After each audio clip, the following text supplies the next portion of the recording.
Going on, everyone? John Matrix here. Hope you all having yourselves a wonderful day. We're going to be jumping into the SCP Foundation here with the Exploring series. We're going to be checking out another one of the factions, I guess, in the SCP universe.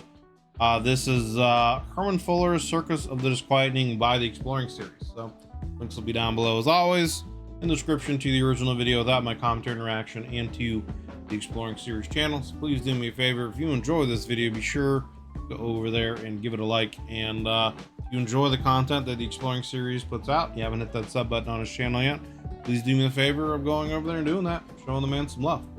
If you'd like to join us as I do these reactions live with my YouTube members like I'm doing right now, there is a join button underneath the video, as well as a link in the description to the YouTube member benefits and tiers that I offer. So we'd love to have you guys come in and hang out and join our discussions. Yeah, take a look at that stuff. You decide you want to take your sport to the next level. With all that said, let's jump in the video. Again, this is Herman Fuller's Circus of the Disquieting by the Exploring series. Herman Fuller's Circus of the Disquieting. The traditional idea of a circus is largely a thing from a bygone era at this point, due to the lack of innovation, the questionable animal rights practices, and the general creepiness of clowns. There are people, however, that endeavor to keep the circus going, in various forms, attempting to bring new life to an old show. The circus had always... I could definitely see something in a universe like the SCP universe, with anomalies and mutations and all kinds of weird stuff. I could for sure see someone doing some kind of crazy circus type setup. You know, it would not be very hard to imagine. Always been about being able to witness the incredible and the unbelievable, and the SCP universe generally has that in spades. Herman Fuller's Circus of the Disquieting is pretty much what it says. A really weird circus, featuring some really weird individuals and attractions. The story of this circus begins with a young man named Herman S. Fuller, who in 1893, at the age of 21, was invited... Originally, I just wanted to use old pictures from circuses, but there really weren't many of those, so I mixed in some carnival and amusement park stuff. I got you, Exploring theories. ...by his wealthy uncle to Chicago to see the buildings his company had constructed for the World's Fair. He went and saw the Ringling Bros. Herman was enthralled by what he saw there, from the beauty of the White City to the wonder of the Midway. 2 years later, he decided that he would dedicate his life to bringing that same sense of awe to others, and he would create his own little fairy tale world of amazement and excitement, where visitors would be challenged to rethink their ideas of what was possible. Unlike in Chicago, though, this show would travel the country and even the world, so that every soul on Earth could experience its magic. His wealthy uncle felt a tinge of admiration for his ambitious nephew and agreed to help fund the project. This is all the information that the SCP Foundation has on the origin of Herman Fuller's circus. The only documentation... I mean, that's kind of all you really need, right? Like, kid went and saw the circus, loved it so much, he wanted to make his own kind of circus show, and he had an uncle with enough money who was willing to invest in his dream. I mean, honestly, there doesn't need to be much more of an origin story, right? And it just so happens that it's in the SCP universe with anomalies, etc. I'm sure there'd be plenty of other businesses and ways for them to get anomalies, you know, through Marshall Carter and Dark, and who knows who else.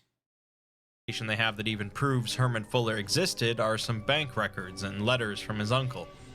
But you would think, right, like, in a universe like this, with the SCP Foundation, you would think that any time they would try to put on a show, the Foundation would kind of go and try to raid them and capture and contain any kind of anomalies, you know what I'm saying? A death certificate was issued for a Herman S. Fuller in 1906, with malaria listed as the cause of death, but the authenticity of this is debatable. Herman Fuller and his band of associates have continued to acquire certain anomalous individuals and objects over the years, often purchasing them from Marshall Carter and Dark, and proceed to put on shows across the globe. They set up these performances anomalously as well, somehow appearing without anyone noticing and disappearing afterwards the same way.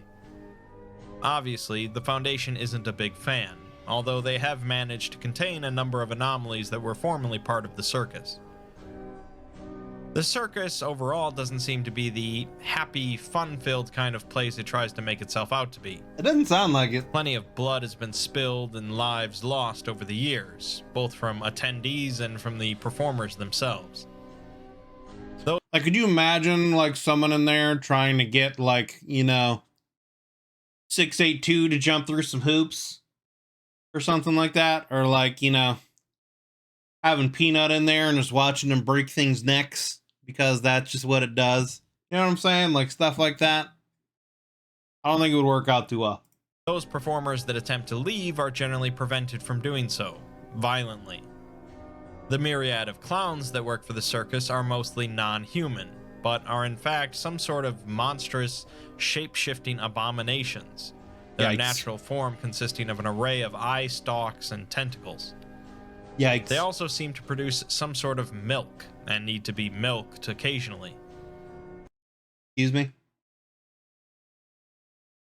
That's a detail that I really didn't need to have in my brain. Some kind of clowns that are made up of, like, eye stalks that need to be milked.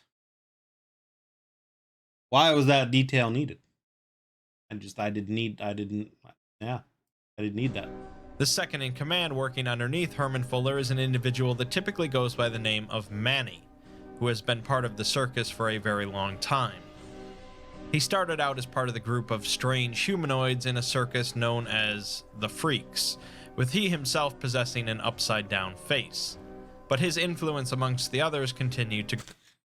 I can't help but think about the kid in Family Guy. The kid of the anchor in Family Guy whose head's on upside down. Yeah, I just can't help but think about that. grow, and he was slowly given more responsibilities. Manny often hand-picks new acts to join the circus, and in some tales even takes over the circus after Fuller. Interesting. Herman Fuller's circus is a pretty mysterious group, with generally no real goals outside of simple entertainment. And so, as usual, I'll stick to showing off a handful of interesting SCPs related to them. So, I don't know, it sounds similar in some ways to Are We Cool Yet? Where, like, they just have, I guess, kind of like an obtuse goal, I guess. I don't know if that's the proper way of describing it, right? Like, he just wants to, like, have people come and enjoy the circus, and his circus just happens to be one that's full of anomalous and weird creatures, right? And, kind of in that same vein of All We're Cool Yet, like, they just want to make, art pieces and enrich the world through art, but they just happen to be anomalous and have all kinds of, like, weird things happen to the people that see them, stuff like that. I don't know. They sound kind of similar in some ways. There have been a large number of tales written about the circus, including an entire series of tales called Dread and Circuses. But let's focus on the SCPs. SCP-1884-A Right. is a blind Albanian woman in her late 60s with no hands. Instead, her forearms are joined together where her wrists would be, and her body is covered with extensive scars that she claims came from poor treatment in captivity. 1884-B, however, is a single living organism composed of 932 hands, all attached at the wrist to the central mass of flesh. 929 of these hands are identical and resemble the hands of an elderly woman, while the remaining 3 appear to belong to an adolescent Caucasian male, an adult Hispanic female, and a Bengal tiger. This entity is normally docile, but if one of its hands is ever intentionally damaged, it will retaliate by using its nails to sever the aggressor's hand or equivalent and integrate it into its body. It's literally grafting in Elden Ring. The 2 entities share a strong telepathic connection, but both are independent entities. 1884-A uses 1884-B in a manner... Bro, is this is straight out of, like, that mission in Modern Warfare, right? The old COD game. Similar to a seen eye dog, while B uses A as a hearing aid and its mouthpiece. The two Right. entities came to the attention of the Foundation Sounds very when A Alagadden. attempted to check into a hotel in the United Arab Emirates by bartering its jewelry for lodging. When the receptionist refused, B broke in through a window and aggressively approached the receptionist, who quickly fled. B then stole a room key, and the two were found inside of one of the hotel's rooms by the Foundation. Interesting. In an interview, A states that she has been connected to B, who she refers to as Luana, for as long as she can remember, and has had her physical abnormalities since birth. Luana is her eyes, helps her feel the ground so she can walk, helps her hold things, and even carries her on occasion. When she was 8, men came to her house So they just seem to have kind of a symbiotic relationship with each other. wanting to purchase her and Luana from her parents. Her parents had tried to hide the two of them from the world and sent the men away. I wonder if they're like anomalous twins, right? That's why they have that kind of psychic connection. Later that night, a man with an upside-down face, Manny, came into her room and abducted the two of them. Yikes. They were taken to America and were forced to work in Fuller's Circus. Yikes. At first, the two of them were just part of the long parade of freaks that worked at the circus, but once they grew older, they were told that they needed their own act to earn their keep. They dressed her in flowing clothes and jewelry and billed the two of them as Madame Rizarta and her amazing palm reader. In their act, Luana would walk across the faces of volunteers, and she would make deductions about their appearance based on what Luana felt. I'm good. I don't Such need you as if walking on my someone face, broke brother. their nose as a child, or recently had an accident on a fishing trip. If she made a mistake in her guess, she went without dinner, and if she made an error in her English, she was whipped, so her English improved quickly. As the From this tale already, it does not sound like it's a very nice place to live and grow up. You know what I'm saying? circus grew and started touring the world, she was forced to learn many more languages, being currently fluent in Albanian, English, Cantonese, German, Japanese, Jesus. Mandarin, and modern standard Arabic. Bro, I have hard enough time trying to remember high school French that I took, let alone trying to learn all those languages she learned. Good Lord. With rudimentary knowledge of a handful of others. She was underfed, slept on the same mattress for 30 years, and was abused on a regular basis. Sounds like it. If Luana tried to rebel, she was whipped instead, as her skin is thinner and it hurt both of them. They only attempted to escape twice, once shortly after they arrived, and again successfully much later on. It's interesting that it hurts both of them. So, like, again, I wonder... There seems to be more than just a psychic connection, right? I don't know. That's kind of fascinating. Anyway. She believed that despite the conditions in the circus, life would be even worse in the outside world for the two of them. The second escape attempt was very spontaneous on Luana's part, killing the guard outside of their tent while A slept. When she woke up, she was very afraid and almost didn't want to attempt to flee, but she was even more scared of what Manny would do if he learned that Luana had become dangerous. They didn't run far before stopping at the hotel, and Luana didn't listen when she told her to wait outside. Another interview is conducted with Luana after teaching her how to read Braille. Luana says that she is the only one of her species and describes herself as a hand thing. Interesting. She has been connected to the woman ever since her first thought, and does.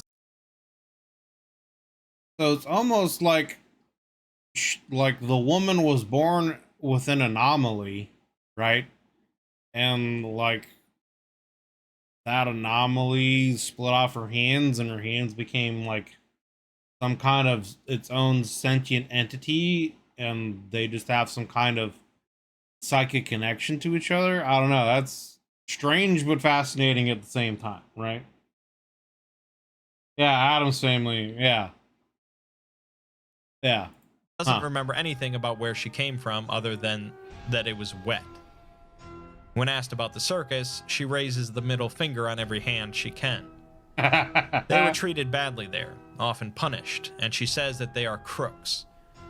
Yeah, it sounds like they would probably prefer containment at the Foundation than working at the Circus, right? Because at least then they're not subject to having to deal with all this stuff, and they can just, I guess, live what kind of life they can have, being contained.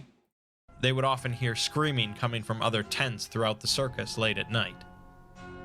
Luana made the decision to escape so that A could have a better life. Despite the paranormal nature of this SCP, the story here isn't that far off from the actual exploitation from circus freak shows years ago. I mean, yeah.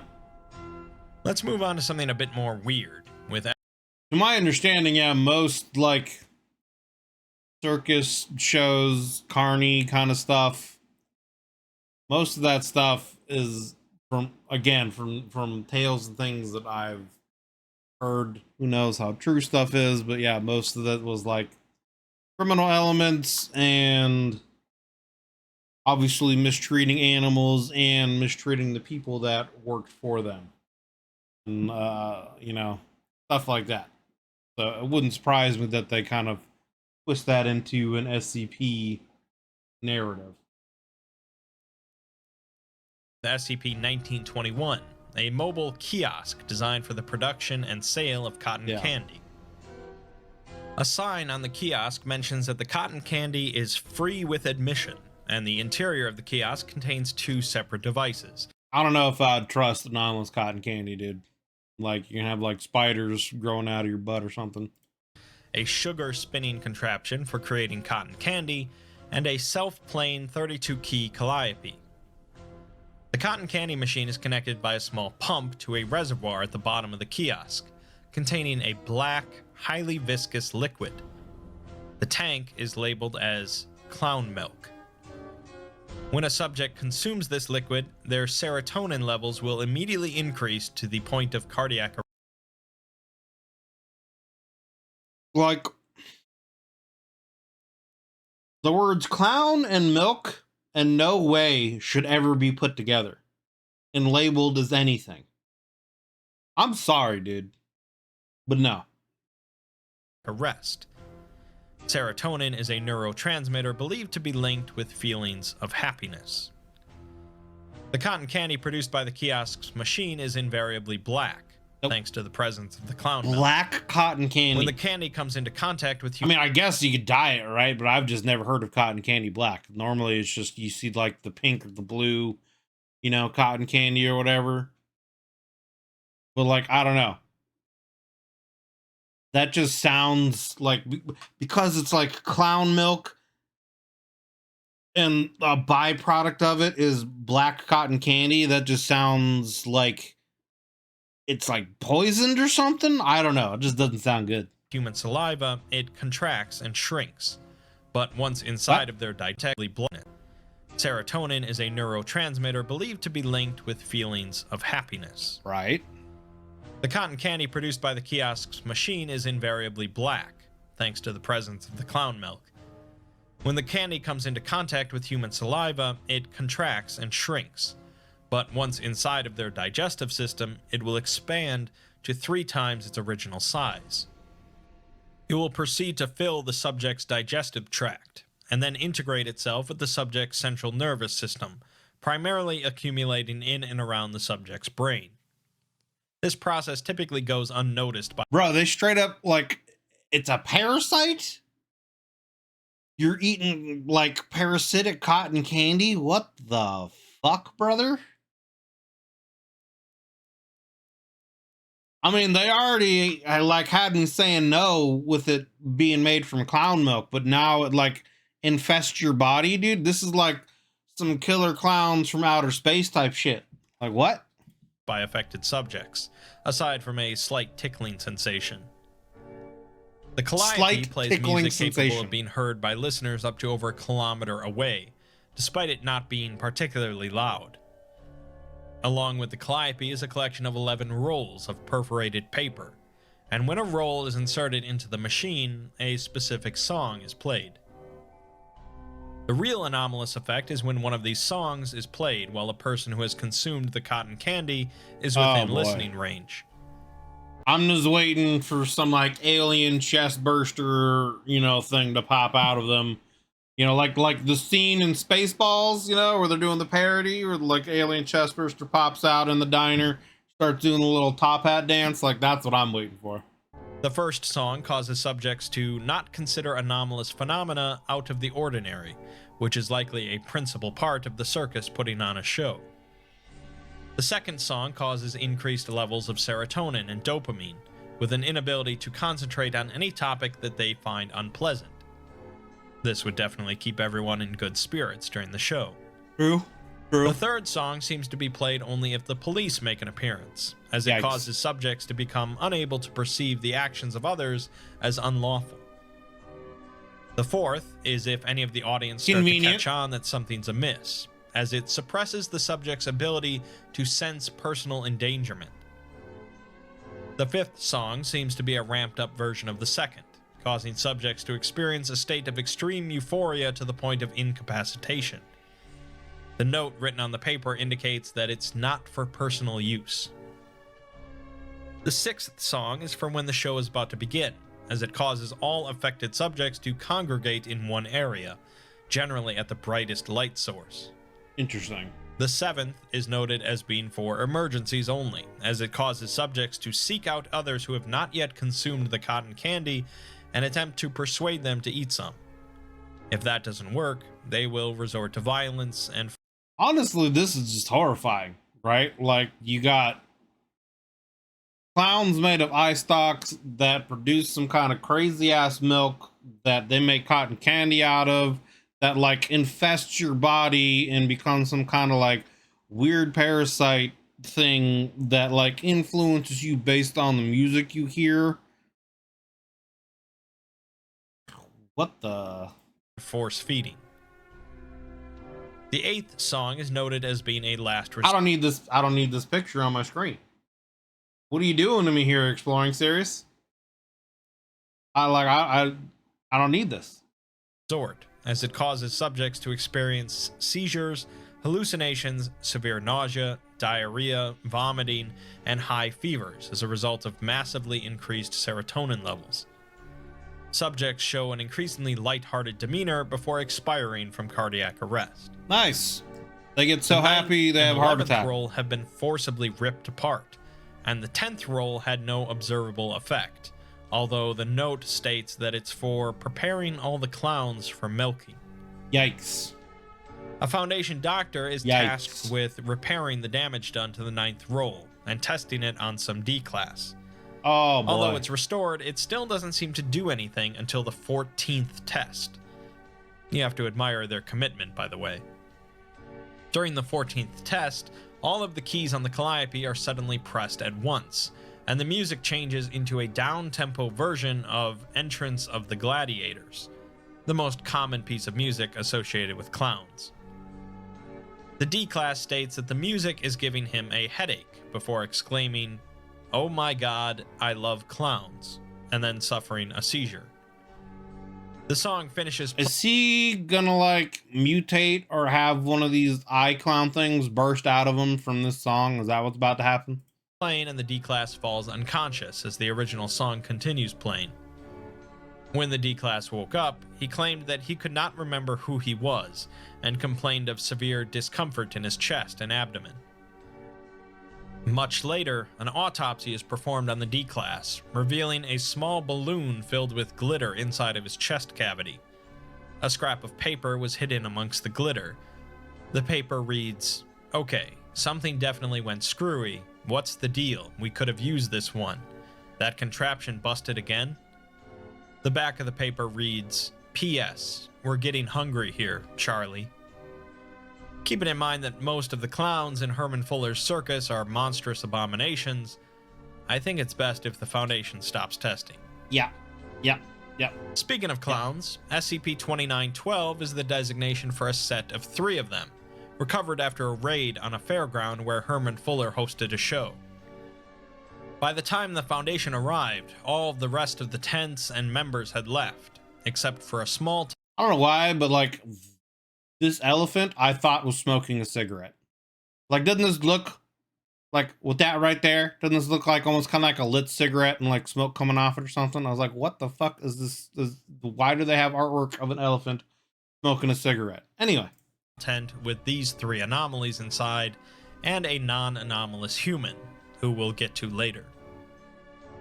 SCP-2912-1 has an almost entirely spherical body, with its legs, arms, and head heavily atrophied, and no skeletal system to speak of. 2912-1 is able to transport itself by filling an internal gas bladder, which encompasses the majority of its internal space, and by propelling the gas out through its sphincter. It's also capable of extending a long black tongue, which produces a sound similar to that of a party horn. Its level of intelligence cannot be ascertained, but it seems capable of understanding several English words in the form of commands. 2912-2 is an unusually tall and spindly humanoid with a bloated left hand and abdomen.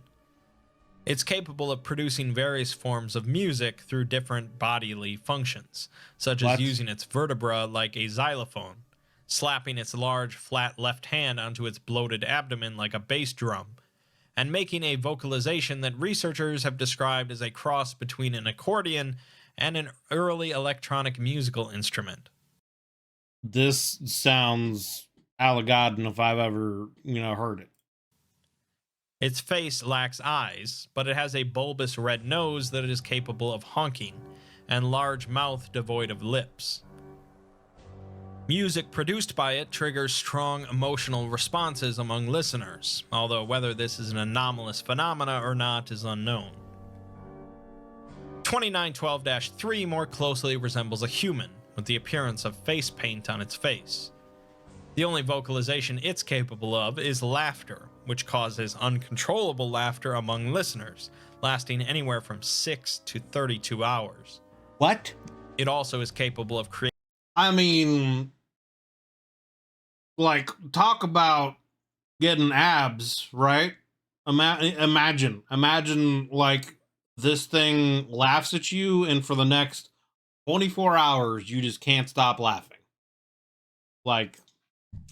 That's a workout, brother. Creating cream pies out of thin air, possibly by transmuting and teleporting nearby matter to itself. And just makes cream pies, just out of, okay. The non-anomalous human that was found with them is a Caucasian male, believed to be between 40 to 60 years old, who provided his name as Dick C. Normus.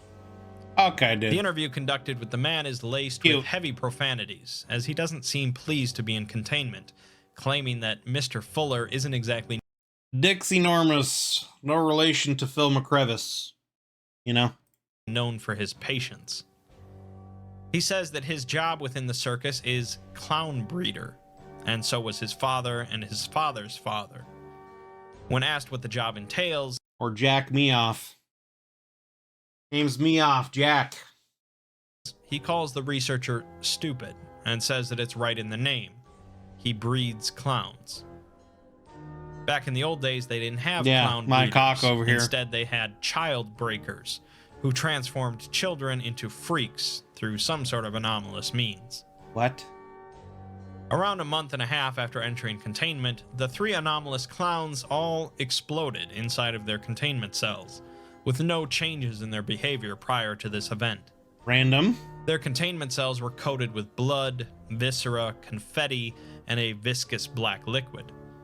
So they have just some kind of self-destruct device or something built into them where, Herman Fuller can just play a tune or hit a button or honk a horn or something like that, and all the clowns just go explodey. Okay. When asked about the incident, the man angrily stated that they forgot to milk the clowns. Oh. And they've ruined a decade of work. Nice. 5 weeks later, an anomaly... So if you don't milk the clowns, they just explode.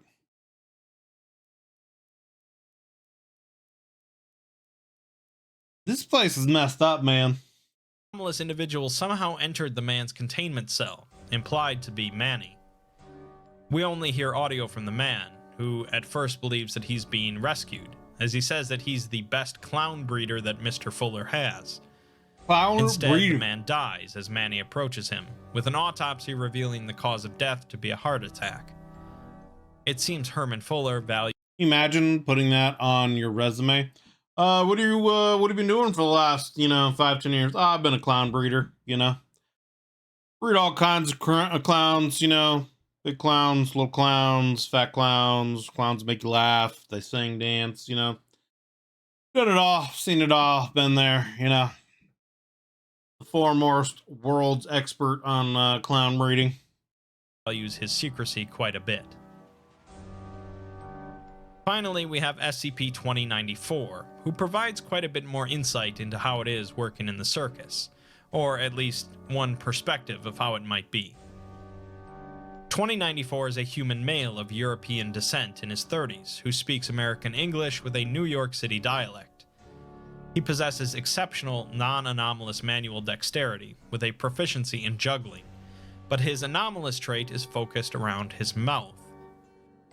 His lower jaw and facial muscles can be stretched up to 2 meters in any direction without causing considerable pain or injury, and any physical matter that enters his mouth can be redirected into an extra-dimensional space. What? There seems to be no limit to the amount of matter that he can store in this space. The weight of So, like one of those sword eater guys, but like he can just unhinge his jaw like a snake or something and literally just store anything in there. Like objects inside have no bearing on him, and he suffers no discomfort or impaired mobility from stored objects. He was recovered in an open field in Japan, along with a bunch of non-anomalous objects related. I mean, talk about, cheating in any kind of eating contest. You know what I'm saying? Like, if you're not winning, if you're this guy, I'll know what's wrong with you. To the circus.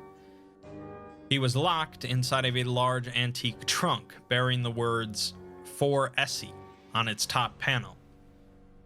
During initial containment, his storage space was emptied out, revealing a large collection of objects, including wooden juggling clubs. What do they just like turn them upside down or something? An accordion, a filled suitcase, a fully functional 1962 Maserati 3500 coupe. They fit a car into this man? Submachine gun circa 1959, a fire-breathing torch, and a plastic trunk containing 45 bottles of kerosene.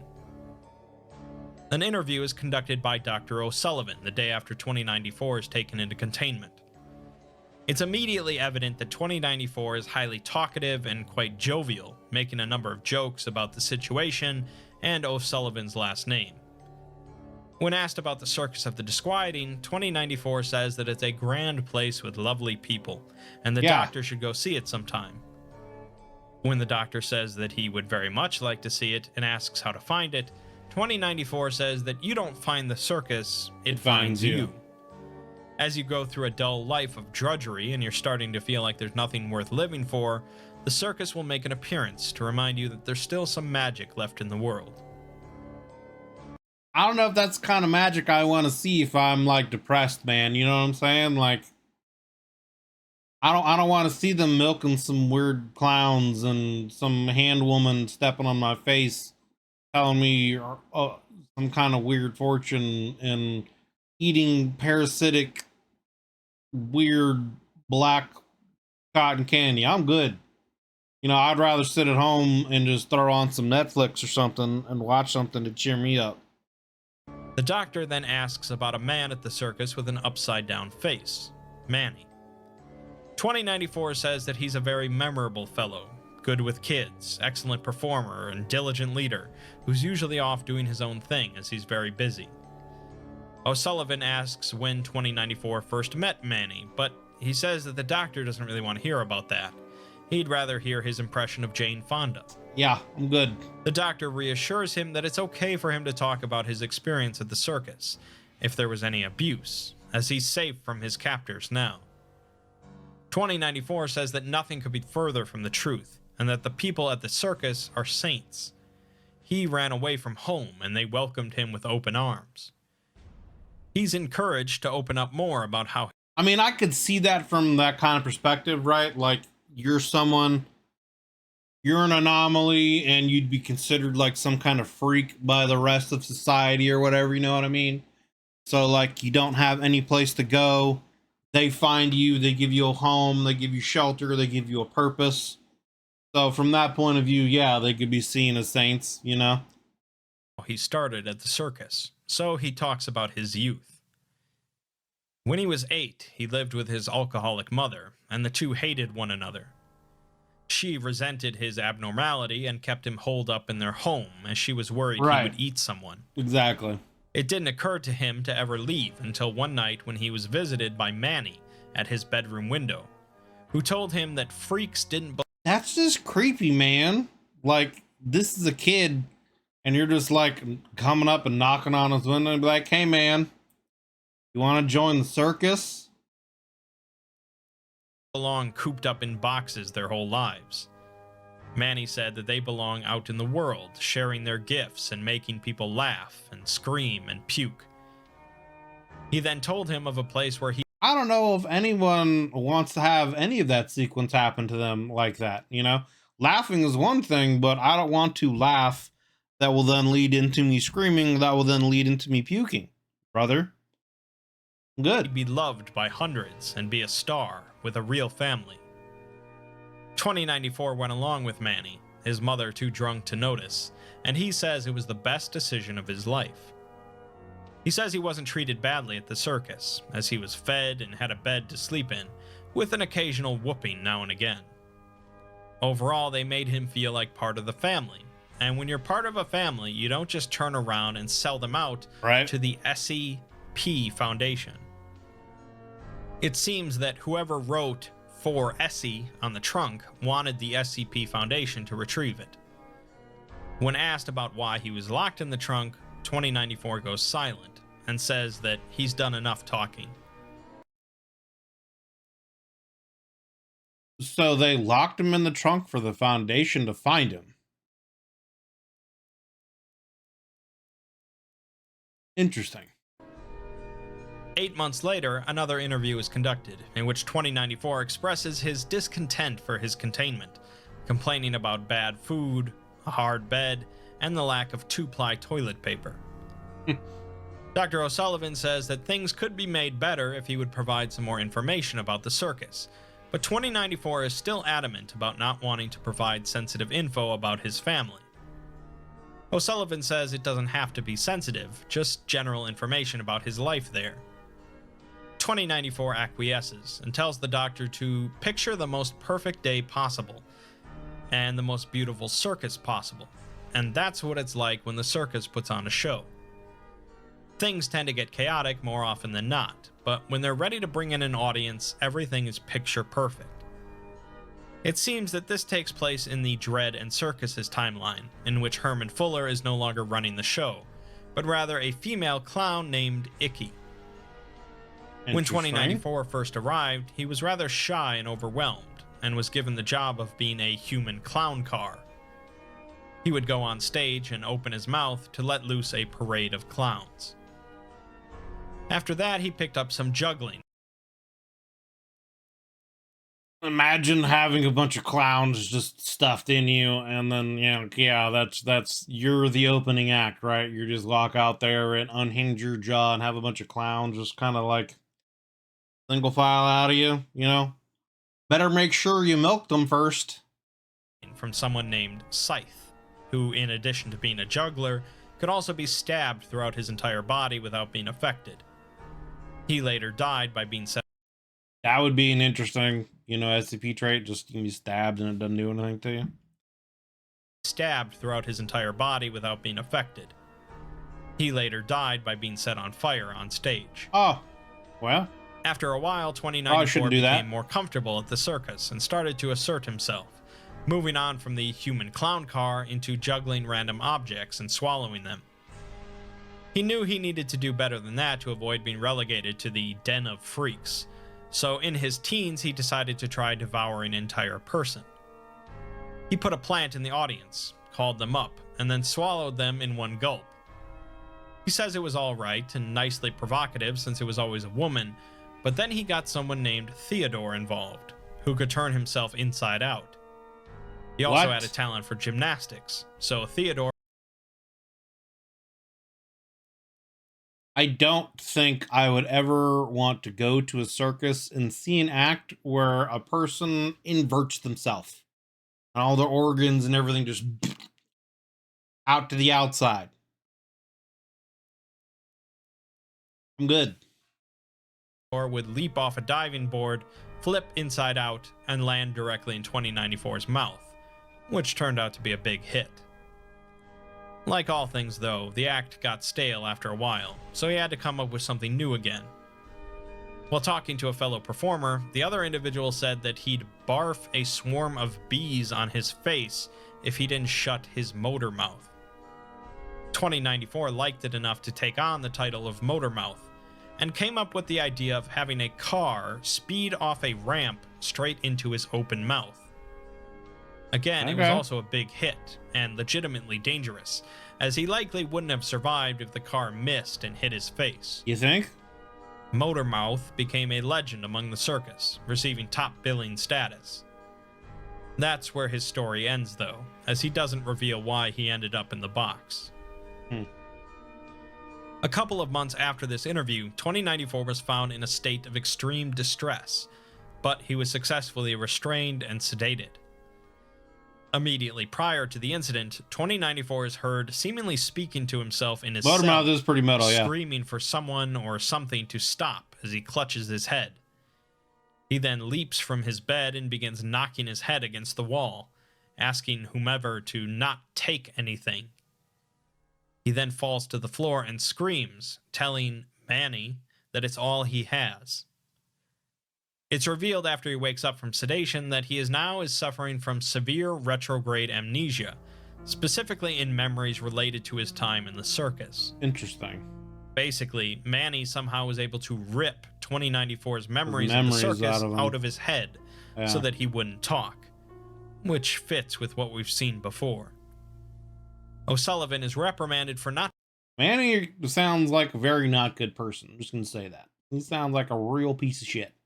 ...being more effective in retrieving information prior to this, and is removed from his post as lead researcher. SCP-2094 entered a state of severe depression after this, and Dr. Miranda Aniston took over research. In a letter to the site director, Dr. Aniston explains 2094's extreme change in person. I could see Metal Mouth being a character in like a Mad Max setting. ...personality, his depression, severe anxiety, and his constant state of terror. He is now visibly nervous around interviewers and has shown a marked decrease in its interest in physical activity, including juggling. She says that there's only so much she can do at this point, especially with his unstable mental state, and it's unlikely that he'll ever return to his previous disposition. A month later, 2094 was found attempting to... Couldn't they just feed him Nestix? I mean, I guess it would depend on, right, like how Manny went about. Like if you use some kind of anomaly to like literally rip the memories out of him, then I guess Nestix wouldn't really do anything for him, right? Because the memories are no longer there. They're literally gone. It's not like just forgot them, you know? A month later, 2094 was found attempting to consume himself in what seems to be a suicide attempt, but he was successful. The Ouroboros cycle and how it started. Successfully restrained and sedated. Dr. Aniston sends another letter to the site director years later, telling him how little progress she has made with 2094 during that time. Over the past 2 months, however, 2094 has begun to open up again, even requesting juggling clubs.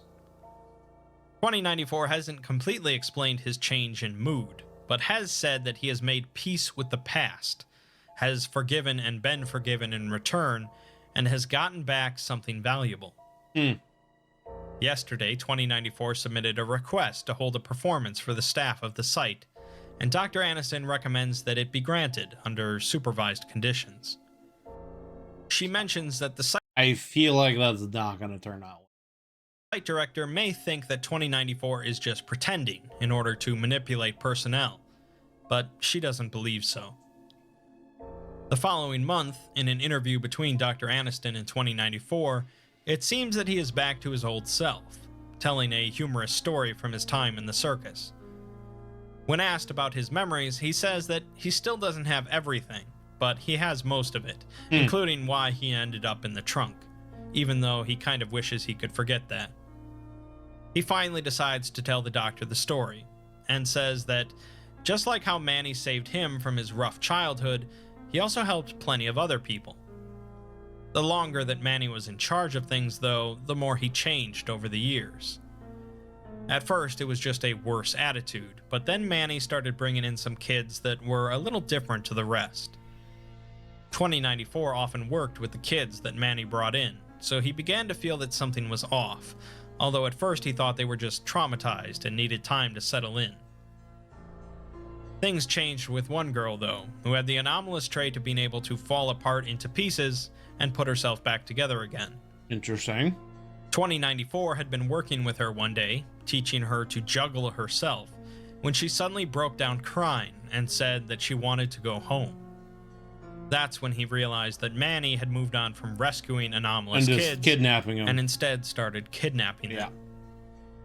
He went to Manny and yelled at him. I figured it was gonna go somewhere along those lines because he like ran out of like people who actually wanted to volunteer, come to the circus, and of course circus routines get old, so they don't bring in as many crowds. So you gotta get new routines. So instead of them volunteering, he's just straight up resorted to kidnapping. Like I said, guy's a piece of shit. At him, telling him that that's not how they do things anymore. But Manny slapped him and said that he was doing whatever he could to keep the circus alive. Apparently, the circus was doing quite well for itself, but Manny still believed that they were on the verge of collapse. It seems that Manny was either overly worried or still hung up on Herman Fuller's way of doing things, but 2094 says that it's no excuse. 2094 decided to stash the girl away in his mouth and sneak her back home. When he returned, Manny was waiting for him, telling him that he betrayed the circus. He called all the other performers out to watch as 2094 was shoved into the trunk so that the Foundation could find it. 2094 says that Manny made a big deal out of it because he was scared of losing control and had to make an example. He had to get 2094 out of the picture, but at least he sent him somewhere safe. Compared to a number of other groups of interest that I've covered, such as the GOC or the Sarkites, Herman Fuller's Circus of the Disquieting isn't an incredibly complicated group with massive plans in mind. They just got a lot of weird, crazy stuff. They are pretty much what the title implies, a really weird circus. Yeah. But the interesting parts of that are mostly the people involved in such a group. Sure, the whole clown milking thing is pretty odd, but a group where a random assortment of anomalous individuals... I wouldn't say clown milking is pretty odd. That's not a label that I would give it. Clown milking sounds way beyond pretty odd, my dude. Could find something akin to a family is pretty interesting. Although it seems once you're a part of the family, you're part of it for life. Once you're part of the family, you always a part of the family. It has its moments of good and bad, depending on who's running things. But it's still been going on for decades, so that's impressive at the very least. Maybe one day the Foundation will finally shut down the whole operation. But for now, perhaps it really is the greatest show on Earth. I don't think so. I don't think so. We're gonna get a quote. Quote time. Circus treats perform excuse me. The circus treats its performers, but they tightrope walkers consisting only of legs, tentacled things that gibber and squeal, or clowns with tears of 1,000 dead stars in their eyes. This valuable asset, the circus is a family, and family stays together. Come watch the show, come feel the magic. After all, what do you have to lose? Everything, you know? It sounds like you got some crazy ass clown milk cotton candy that can literally make me laugh when I hear a certain key of music to the point where I have a heart attack, brother. Okay? I have a lot to lose. Thank you. I mean, yeah, as factions go, they definitely seem kind of out there as far as things in the SP universe. But I mean, again, you're talking about a circus in a universe with anomalies, so you got to think it's going to kind of lean towards that kind of freak aspect, I guess. I don't know. That's I don't really have kind of a better word or term coming into my mind to use it, but you know, it's like, you know, you think about like the bearded lady or things like that are typically there with the circus, and then you got to throw some kind of crazy anomalous twist to it. So yeah, but obviously Manny is not a good person, resorting blah, that's the word I was looking for, to kidnapping kids to keep the circus going. I wonder what happened, if there is anything that happened, why he took over from Fuller. You know, did Fuller die or did he disappear? Like, what happened? Was there some kind of falling out and he decided to give up the circus and Manny took over? Like, I don't think he mentioned anything about that in this video as to why Manny took over at some point in time.